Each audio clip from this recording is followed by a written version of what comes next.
Dictatorship government. Dictatorship is when one person or a group of people have absolute power and without effective constitutional limitations. Dictators, the leaders of a dictatorship, rule with force and fraud in order to gain absolute political power. They mistreat their citizens through intimidation, terror, and suppression of laws.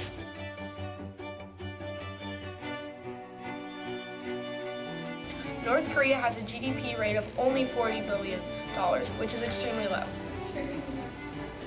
Overall, this type of government has affected the people of North Korea negatively. Most of the countries with a dictatorship have a low life expectancy. It's only 68 in North Korea. The leaders have turned their people against them, causing riots and unhappiness. The citizens are restrained and have very little rights.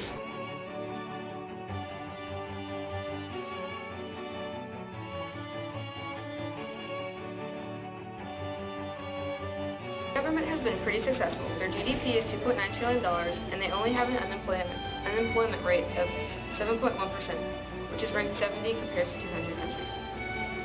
This government affects people's life by the way they run the country. For the most part, the citizens have a voice through the voting and electing members for the Bundestag. This process is more direct in the U.S., where the president is elected by the Electoral College.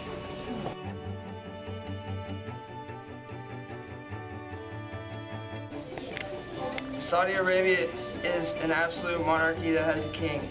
The king has all the power in the government, and their power was formed in September of 1993.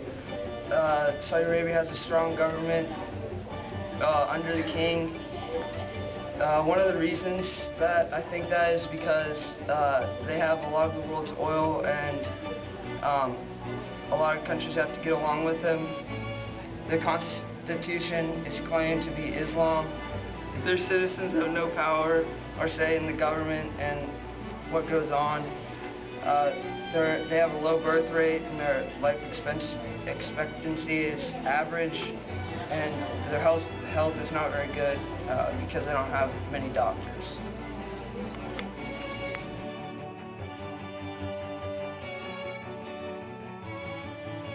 Iran is a theocracy, and its function is the supreme religious leader has political power. Iran has a president, but it does not have as much political power as the supreme religious leader. Iran's economy is unsuccessful because of the long-term effect to its vulnerability to its production of oil. Speaking that, Iran is the third largest oil producer in the world. Even though Iran claims it has a successful economy, it has certain indicators that prove otherwise.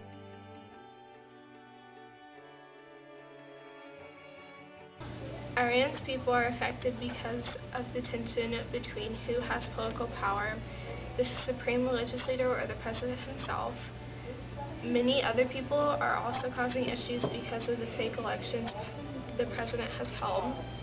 This problem occurs in many dictatorships and theocracies where only one name is on the ballot, or people who do not vote for the candidate that the government wants will not be counted. Many people around the world do not agree with all the ways that Iran runs its politics. People say that church should be kept away from politics, and it is shown that this is a maker to the way things are run in Iran.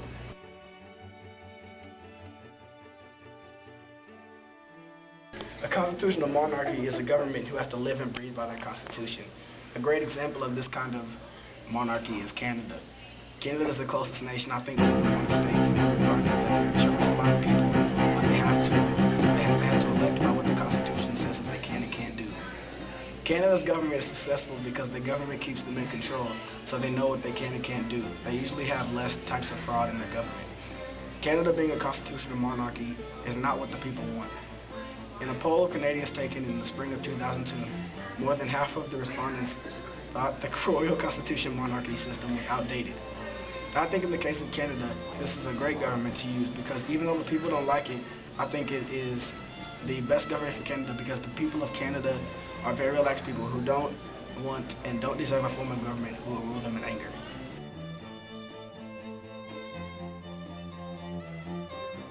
Indonesia has a traditional economy. A traditional economy is when people barter. Only goods are traded and money is not involved. Indonesia's government has not been successful because they have a very high mortality rate and a low life expectancy. Their country is also poor. Their GDP is $1.3 trillion. That is extremely small. The traditional economy affected the people negatively. Though the people are getting a good work ethic, they are an impoverished country. I like how the countries in this economy stay natural, but if we are referring to the country's success, they are still living in the past, and it has made them a very poor country.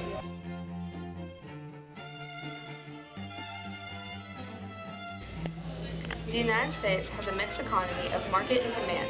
The majority of the economy is market, which is run by individuals, not the government, and creates a lot of competition. This type of economy is very successful. The United States' current gross domestic product is $14.6 trillion and only second to the European Union. They also have a large labor force, 59 million people, only fourth in the world. For the most part, this economy affects the people in a positive way. Sometimes it falters and we are left in a recession, but the economy usually recovers well after time.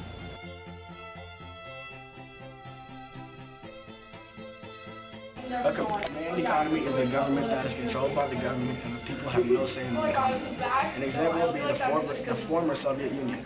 The government did not really work well because the government did not allow the people to control their own crops. This type of government typically focuses on a collective effort rather than personal individual effort. The people of this type of government usually object to this government, but don't voice it in fear of reprimand from the government. I think this type of government is not a good government because, as we all know, the Soviet Union failed and went under. So I would say this is not a good type of government for the people because the people would do better controlling their own trade and do better controlling their own crops.